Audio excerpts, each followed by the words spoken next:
తన కోపమే తన శత్రువు అని పెద్దలు చెప్పారు. ఆంధ్రప్రదేశ్లో ఏడాది క్రితం జరిగిన ఎన్నికల్లో అధికారం కోల్పోయిన జగన్మోహన్ రెడ్డి ఇటు ప్రజలపైన అటు రాజకీయ ప్రత్యర్థులపైన పట్టరాని కోపంతో రగిలిపోతున్నారు. ఆగ్రహావేశాలతో తాను ఏమి చేస్తున్నానో కూడా ఆయన మరిచిపోతున్నారు. జగనన్న ఉండగా నేరస్తులందరికీ పండగే అన్న పథకాన్ని ప్రజల్లోకి బలంగా తీసుకెళ్తున్నట్టుగా ఉంది. అలా అని అతడిని తెలివి తక్కువ వాడిగా భావించడానికి కూడా లేదు. రాష్ట్రంలో రాజకీయాలను మరో లెవెల్కు తీసుకువెళ్లే పనిలో జగన్ బిజీగా ఉంటున్నారు. ఉమ్మడి గుంటూరు జిల్లా తెనాలిలో పేరు మోసిన 3 నేరస్తులను పోలీసులు ఇటీవల నడి రోడ్డుపై చితకబాదారు. ఈ 3 దళితులు కావడంతో దొరకునా ఇటువంటి మహదావకాశం అన్నట్టుగా జగన్మోహన్ రెడ్డి ఆ 3 కుటుంబాల పరామర్శకు వెళ్లారు. దీనిపై సామాన్య ప్రజల్లో ఆయనపై వ్యతిరేకత ఏర్పడింది. బాధితులు కరుడుగట్టిన నేరస్తులు అని తెలిసి కూడా పరామర్శకు పూనుకున్నారంటే జగన్మోహన్ రెడ్డి ఆలోచనలు, రాజకీయ ఎత్తుగడలు వేరే లెవెల్లో ఉండడమే కారణం. సదరు నేరస్తులను పోలీసులు బహిరంగంగానే ప్రజల సమక్షంలో కొట్టడం చట్టరీత్యా నేరమే.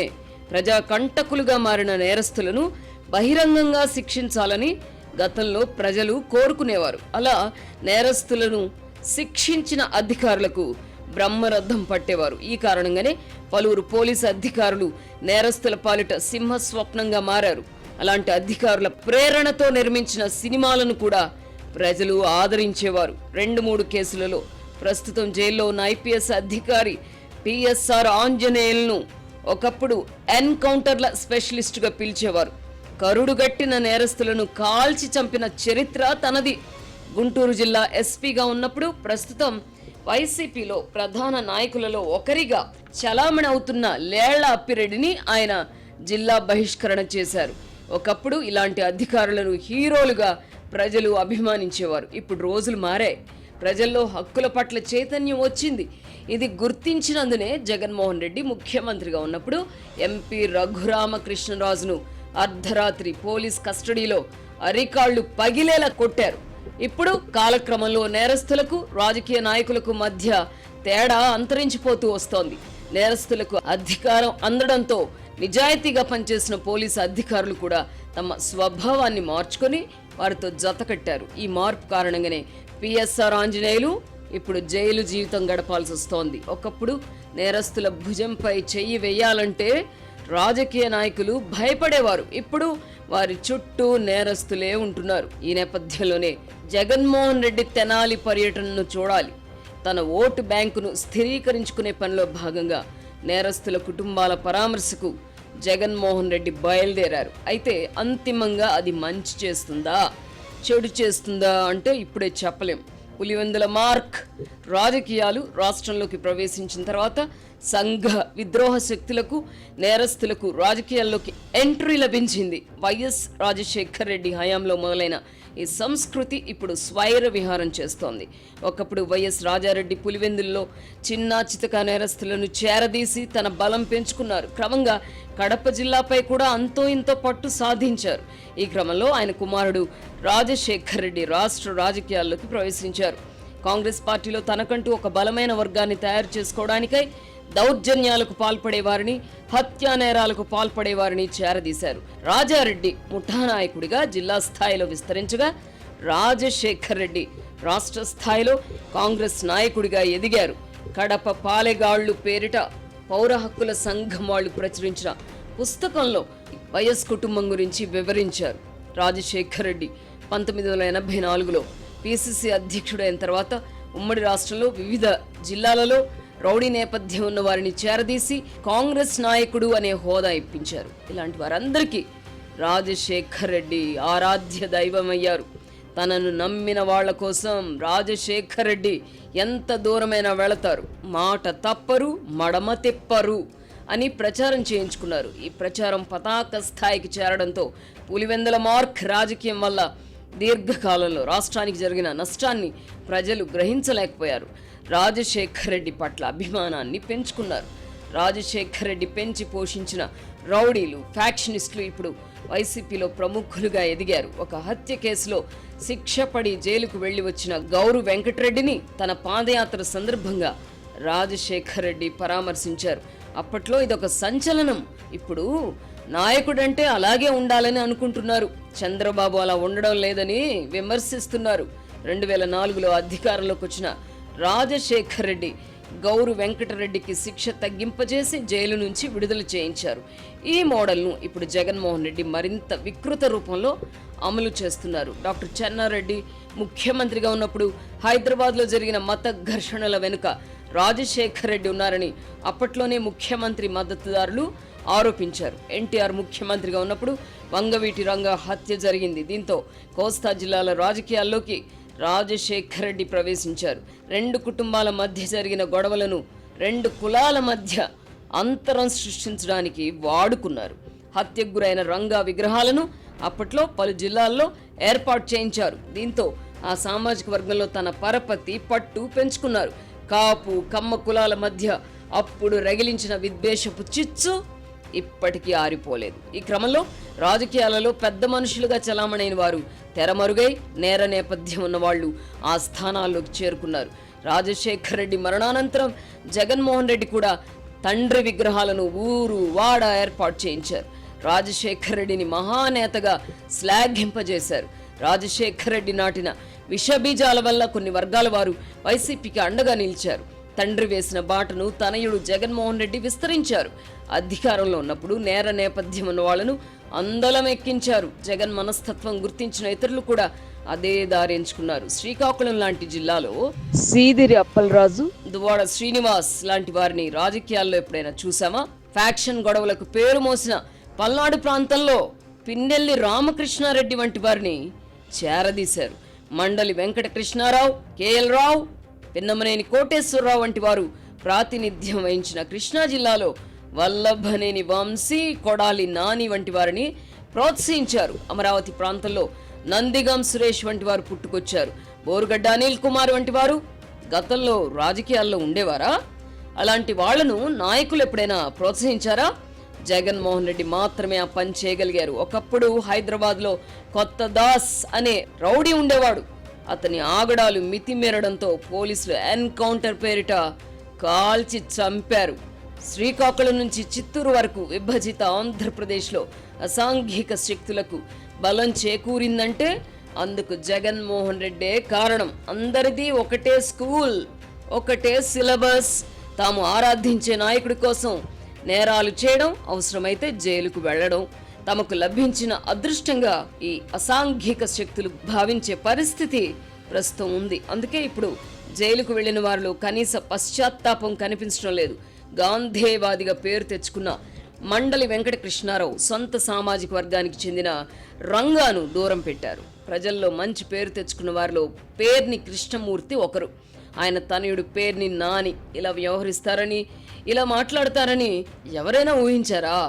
ఒకప్పుడు రాయలసీమలోని కొన్ని ప్రాంతాలకే పరిమితమైన పాలిగాళ్ల సంస్కృతి ఇప్పుడు రాష్ట్రమంతా విస్తరించింది.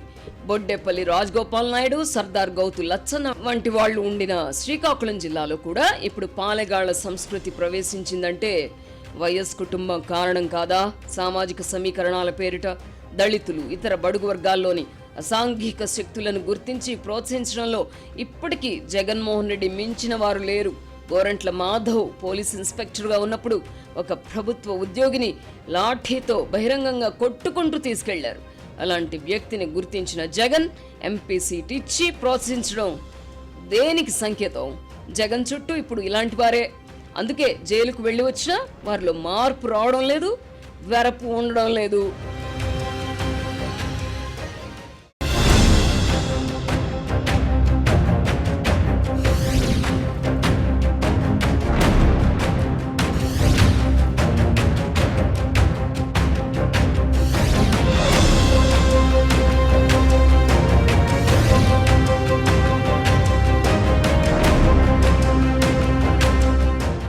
రాష్ట్రంలో నేర చరిత్ర ఉన్న వారిని గుర్తించి రాజకీయం ముసుగులోనో, నమ్మిన వాళ్లకు అండగా ఉంటాడనే ముసుగులోనో వాళ్లను చేరదీయడం, పెంచి పోషించడం, తన చేతికి మట్టంటకుండా వారిని వాడుకోవడం వైఎస్ కుటుంబానికి వెన్నతో పెట్టిన విద్య. అధికారం కోల్పోయినప్పుడు శాంతి భద్రతల సమస్యలు సృష్టిస్తారు. కులాల మధ్య కుంపట్లు రగిలిస్తారు. రాజశేఖర్ రెడ్డికి అధికారం అందే వరకు కాంగ్రెస్ పార్టీ అగ్రనాయకులు కూడా ఈ కుటుంబం కుతంత్రాలను తట్టుకోలేకపోయారు. ఇప్పుడు జగన్మోహన్ రెడ్డి అధికారాన్ని కోల్పోయారు. ఎటువంటి కుతంత్రాలకు తెరలేపుతారో చూడాలి. అధికారంలో ఉన్నప్పుడు డాక్టర్ సుధాకర్ను మానసికంగా వేధించి ఆత్మహత్య చేసుకునే వరకు వేటాడారు. డ్రైవర్ సుబ్రహ్మణ్యంను హత్య చేసి డోర్ డెలివరీ చేశారు. వరప్రసాద్కు శిరోముండనం చేశారు. వీరంతా కూడా దళితులే. డ్రైవర్ సుబ్రహ్మణ్యంను హత్య చేసినట్టు ఆరోపణలు ఎదుర్కొంటున్న ఎమ్మెల్సీ అనంతబాబును జగన్మోహన్ రెడ్డి దూరం పెట్టకపోవడం గమనార్హం. తెనాలిలో నేర నేపథ్యం ఉన్న వారిని పోలీసులు బహిరంగంగా శిక్షించడంపై గుండెలు బాదుకుంటున్న జగన్మోహన్ రెడ్డి డాక్టర్ సుధాకర్కు ఏ నేర నేపథ్యం ఉందో చెబుతారా? డ్రైవర్ సుబ్రహ్మణ్యం చేసిన పాపం ఏమిటి? వారు కూడా దళితులే కదా అని అప్పుడెందుకు అనిపించలేదు? జగన్ తెనాలి పర్యటన వల్ల తటస్థ ఓటర్లలో తన పట్ల వ్యతిరేకత ఏర్పడే అవకాశం ఉందని జగన్కు తెలియదని అనుకోగలమా? ఓటు బ్యాంకును భద్రపరుచుకునే పనిలోనే ఇలాంటి ఎత్తుగడలకు ఆయన పాల్పడుతూ ఉంటారు. జగన్ పాలనలో ఎంతో మంది దళితులపై దాడులు జరిగాయి. అయినా మెజారిటీ దళితులు, క్రైస్తవులు ఆయన వెంట ఎందుకు నిలబడ్డారు అంటే జగన్ ఆడుతున్న జగన్ నాటకం వల్లనే. తెనాలిలో రౌడీ షీటర్లకు మద్దతుగా అధిక శాతం దళితులు నిలబడ్డారు. డాక్టర్ సుధాకర్, డ్రైవర్ సుబ్రహ్మణ్యం వంటి మంచి వాళ్ళ కోసం అదే దళితులు ఎందుకు నిలబడలేదు? దళితుల సైకాలజీని ఒడిసి పట్టుకున్న జగన్మోహన్ రెడ్డి వారిని కవచంలా వాడుకుంటున్నారు. జీసస్ తర్వాత తమ దైవం జగన్మోహన్ రెడ్డి అని క్రైస్తవులు భావించే పరిస్థితి కల్పించారు. వారిని అలా మార్చడంలో కూడా జగన్మోహన్ రెడ్డి వ్యూహం దాగి ఉంది. దళితులు కూడా జగన్ మనవాడు అని భావిస్తున్నారు. అందుకే జగన్ అధ్వానపు పరిపాలనను ఈ రెండు వర్గాల వారు పట్టించుకోలేదు. రెడ్లు, ముస్లింలు వివిధ కారణాల వల్ల జగన్ కు మద్దతుగా ఉంటున్నారు. ఈ వర్గాల్లో ఇప్పుడిప్పుడే మార్పు వస్తోంది. కుల మతపరమైన భావోద్వేగాలను రెచ్చగొట్టగలిగితే అభివృద్ధి, సంక్షేమాలకు అతీతంగా ఎన్నికల ఫలితాలుంటాయని జగన్మోహన్ రెడ్డి నమ్ముతున్నారు. అందుకే కొన్ని కులాలను ఇతర కులాలకు శత్రువుగా చిత్రీకరించే పనిచేస్తున్నారు. అధికారంలో ఉన్నప్పుడు కమ్మ, కాపు కులాలను టార్గెట్ చేసుకున్నారు. తమ రాజకీయ అధికారానికి అడ్డు వచ్చే వాళ్ళు దళితులైనా, క్రైస్తవులైనా, రెడ్లైనా, ముస్లింలైనా ఆ కుటుంబం క్షమించదు. కూటమి ప్రభుత్వం ఏర్పడి ఏడాది కావస్తోంది. ఎన్నికలకు ఇంకా 4 ఏళ్ల వ్యవధి ఉంది. అయినా మేం అధికారంలో వచ్చాక మీకుంటుందిరా అని వైసీపీలోని కింది స్థాయి వాళ్ళు కూడా తొడగొడుతున్నారంటే కేసులు, జైళ్లు అంటే వారికి భయం లేకపోవడమే కారణం. కేసులు ఉన్నవారు ప్రభుత్వ ఉద్యోగాలకు అనర్హులు. అలాగే రౌడీ షీటర్లు, గంజాయి వ్యాపారం చేసేవాళ్లు, ఇతర నేరాలకు పాల్పడిన వాళ్ళు ప్రభుత్వ సంక్షేమ పథకాలకు అనర్హులు అని కూటమి ప్రభుత్వం ఎందుకు ప్రకటించకూడదు? ఉత్తరప్రదేశ్లో యోగి ఆదిత్యనాథ్ ప్రభుత్వం తీసుకున్న ఈ నిర్ణయాన్ని ఏ ఒక్క రాజకీయ పార్టీ కూడా వ్యతిరేకించలేదు. రాష్ట్రంలో కూడా ఈ విధానాన్ని అమలు చేస్తే జగన్మోహన్ రెడ్డి వ్యతిరేకించగలరా? నేరస్తులకు అండగా నిలబడగలరా? ఇలాంటి చర్యల తర్వాత నేర స్వభావం ఉన్నవారి సంఖ్య తగ్గుముఖం పట్టదా? జగన్మోహన్ రెడ్డి పరిస్థితి కుడితిలో పడిన ఎలుకలా తయారవదా? జగన్మోహన్ రెడ్డి మోడల్ రాజకీయాల నుంచి రాష్ట్రాన్ని బయట పడేయడంతో పాటు యువతను సన్మార్గం వైపు నడిపించగల విప్లవాత్మక నిర్ణయాలకు కూటమి ప్రభుత్వం శ్రీకారం చుట్టాలి. లేని పక్షంలో జగన్మోహన్ రెడ్డి వంటి వారి అండ చూసుకొని ఇంటికో రౌడీ తయారవుతాడు. అదే జరిగితే రాష్ట్రం ఏమవుతుందో ఊహించగలమా? రాష్ట్రం పట్ల, సమాజం పట్ల జగన్మోహన్ రెడ్డికి ఏ బాధ్యత ఉండదు. ఆయనకు కావాల్సింది అధికారం మాత్రమే. అధికారం అండతో రాష్ట్ర సంపదను దోచుకొని పొరుగున ఉన్న బెంగళూరు, చెన్నైతో పాటు దుబాయ్లో ఆస్తులు సమకూర్చుకోవడమే వారికి కావాల్సింది. ఇందుకోసం ఎంతకైనా తెగిస్తారు. కేసులలో ఇరుక్కుంటే తమ పిల్లలకు ప్రభుత్వ ఉద్యోగాలు లభించవు, ప్రభుత్వ సంక్షేమ పథకాలు అందవు అన్న భయం కల్పించగలిగితే అందరూ దారిలోకి వస్తారు.